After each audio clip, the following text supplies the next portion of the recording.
There is a uniting scientific consensus around the origins of COVID. Vast swathes of experts agree that China was the place where COVID virus originated. If that is true and Jinping did it deliberately, then it is certain that he must be regretting it. COVID has become a Frankenstein's monster for him as his regime is under existential threat. Namaste and welcome to TFIPost. I am your host Sabita Mishra. If you are watching us on YouTube, please subscribe and press the bell icon to get all the latest updates. If you are watching us on Facebook, do like, share and follow the page. Let's begin with the video report. Chinese are once again on the roads. This time the protests are trickling down to the last mile of the country. The instant reason behind the massive COVID protest is the fire in an apartment in Urumqi, the capital of Xinjiang.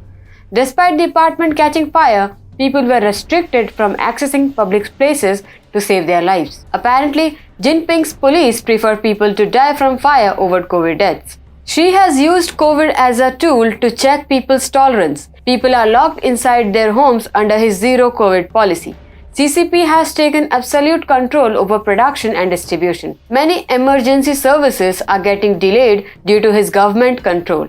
This happened all across the country, including the main cities of Beijing and Shanghai as well. No wonder, even the most affluent section of the Chinese population wants freedom from Xi. Why do the Tripathi Brahmins of Mirzapur eat mutton with such gluttony?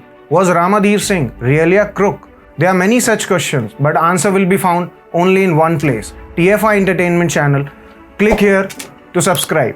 See you there. These COVID protests have come off as a staggering development for even the closest observers of how Jinping functions. Xi and his Communist Party have established absolute control over information dissemination networks in China. Despite that, the COVID protests are spreading like wildfire.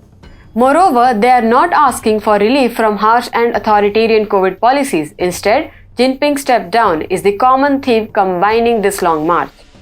Yes, the COVID protests are enormous, but it is not new for Xi. Right from the time he became president, Xi's iron grip has been subjected to multiple tests. Initially, only the experts of the bunch questioned him on issues related to his jingoistic foreign policy and the economy. Not everyone in China likes his enmity with big powers like India and the USA.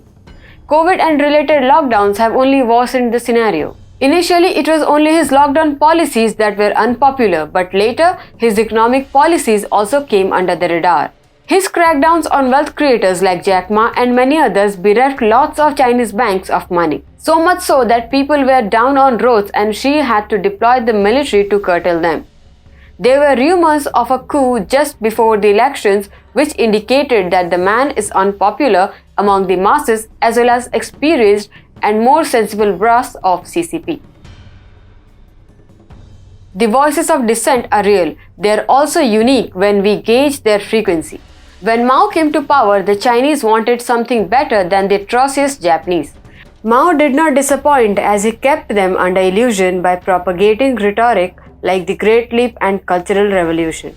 Surely millions died, but Mao kept his hold on power. After Mao's death, Xiaoping introduced state-controlled capitalism. His policies resulted in 80 crore Chinese coming out of the poverty line in 40 years. In these years, the voices of dissent started to die. Surely some occasional acts of brilliance such as Democracy Wall and the 1989 Tiananmen Square protest and Wukong protest did come to the fore, but the CCP crushed them with iron fists. This is where Jinping's regime is different. People's discontent does not seem to end and state control is continuously failing. People are finding innovative ways to outdo the whimsical decisions of the CCP regime. Some experts estimate that Mao Zedong killed 40 million people, while some estimate 80 million. Despite those genocides, the communist regime did not come under threat. It only came under threat in 2022, the time when China is the second largest economy and not a depraved country. This speaks volumes about Xi's unpopularity.